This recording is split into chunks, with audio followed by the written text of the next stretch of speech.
Šodienas aktuālā raidījuma tēma ir pāreja uz eiro no grāmatvedības viedokļa. Studijā esmu aicinājusi Sijā Kamelota valdes locekli Zandu Bērziņu. Labrīt! Labrīt!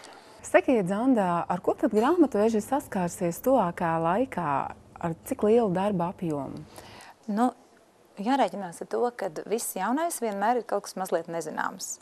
Un, jebkurā gadījumā grāmatvedim vispār darbi pietiek vienmēr. Bet, ja grāmatvedis tā pozitīvi uz to visu skatās un pieiet, tad tas apjoms būs mazliet palielinājies, jo viņam būs jāpievērš uzmanību dokumentiem, kuri būs gan latos, gan eiro.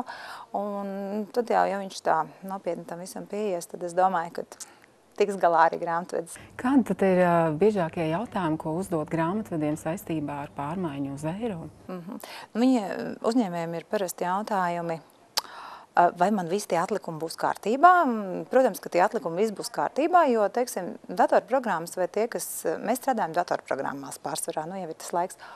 Un datorprogrammu izstrādātāji visi nodrošina, kad mēs pāriesim tā kā uz eiro un tie latiņi pārvērtīsies par eiro un redzēs summas gan latos, gan eiro. Tātad līdz 1. janvārim paliek lati un no 1. janvāra iet eiro. Vai datorprogrammas, grāmatveža datorprogrammas ir jau gatavas šai pārējā uz eiro?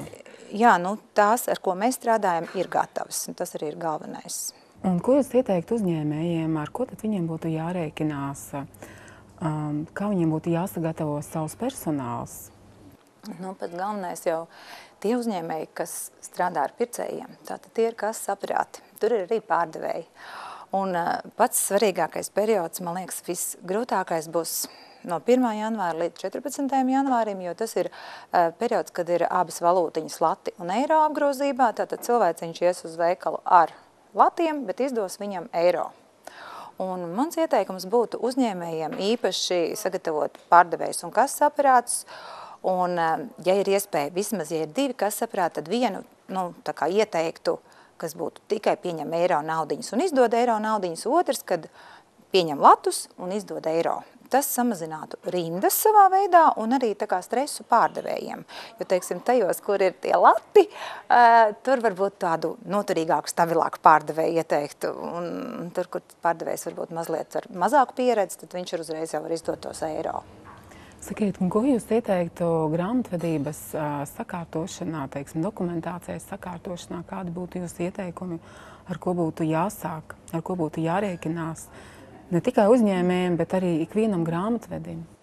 Ar tiem dokumentiem tā, kad grāmatveži mēdz mazliet grēkot, un dažus dokumentus grāmatot mazliet vēlākā periodā nekā beidzies mēnesis. Tad es ļoti ieteiktu šobrīd grāmatvežiem mazliet iespringt un censties tā kā visu ļoti tekoši darīt. Ar domu, kad ja šodien mums jau ir oktobris, tad censties jau pašas 1. oktobra datums jau arī iegrāmatot. Kādi būtu jūsu ieteikumi, kā mums, teiksim, ikdienas cilvēkiem pārdzīvot šo pārēju uz eiro uzņēmējiem un jums pašiem grāmatvežiem? Man liekas, ka mēs katrs esam tikai cilvēks, un mans ieteikums būtu, jo mēs būsim pozitīvāki un atvērtāki šim te procesam, jo mums vieglāk arī tā lietiņa ies, jo tā doma jau, es eju uz veikalu, es saprotu un rēķinos, ka tur neies tik viegli, jo ir eiro un lati. Un tad es esmu gatavs iecietīgi pagaidīt, ka tas kasierītis saskaita manas naudiņas, tikpat labi viņas arī izdod. Un būsim saprotoši, būsim iejūtīgi un viens otru atbalstīsim tā vietā, lai tur mēģinātu kaut ko tādu nepatīkamāk radīt. Zanda, kā jūs izskaidrotu šo cenu noteikšanas sistēmu, nopaļošanu uz augšu vai uz leju? Kā mums, teiksim, ikdienas patērētājiem orientēties šajā cenu sistēmā, kas patreiz mūs sagaida un jau notiek, kā mums pierast pie šīm cenu izmaiņām? Jā, mans viedoklis tāds, nauda paliek nauda, un nav jau svarīgi, vai maksā 10 lati un 32 santīmus, vai, teiksim, 15 eiro un 42 centi. Tas ir piereduma jautājums. Mums jau patīk apaļas naudiņas, bet tai pašā laikā, tā kā ir santīmi, tā mums ir centi. Turpmāk būs tā kā mans ieteikums pieņemt to situāciju un lēnām pierast, un tad jau tās cenas arī kaut kā nopaļosies. Sakiet, kā jūsu uzņēmums plāno attīstīties nākotnē, gan tagad saistībā ar pārēju uz eiro? Ir viens ļoti liels labums, ko es atkal savā uzņēmumā mēģinu lēnām ieviest, jo jebkurai programmai ir ļoti liels plašas iespējas, un programma nozīmē to, ka viņi atvieglo darbu tam, kas ar viņu strādā.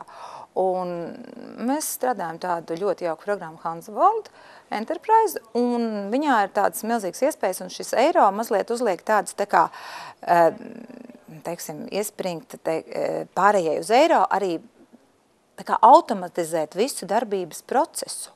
Un to var tā kā arī teikt, ka tas ir tas modelis, kad pēc iespējas vairāk automatizēt. Nu, vai mazāk ir jāgrāmato varbūt gluži ar roku, bet tur kaut kas varbūt automātiski jau notiekās. Tā doma ir tāda. Te ļoti svarīgi ir, lai, teiksim, lai uzņēmējiem gan teiksim, jūsu uzņēmumā, gan arī citiem uzņēmējiem būtu sakārtota šī programmatūra. Ja? Jā, tas ir ļoti svarīgs. Tas ir pirmais, ar ko vajadzētu sākt. Ja? Paldies, Zanda, ka jūs šodien bijat kopā ar mums un sniedzāt šo vērtīgo informāciju. Vēl jums veiksmīgu šo dienu. Uz tikšanos!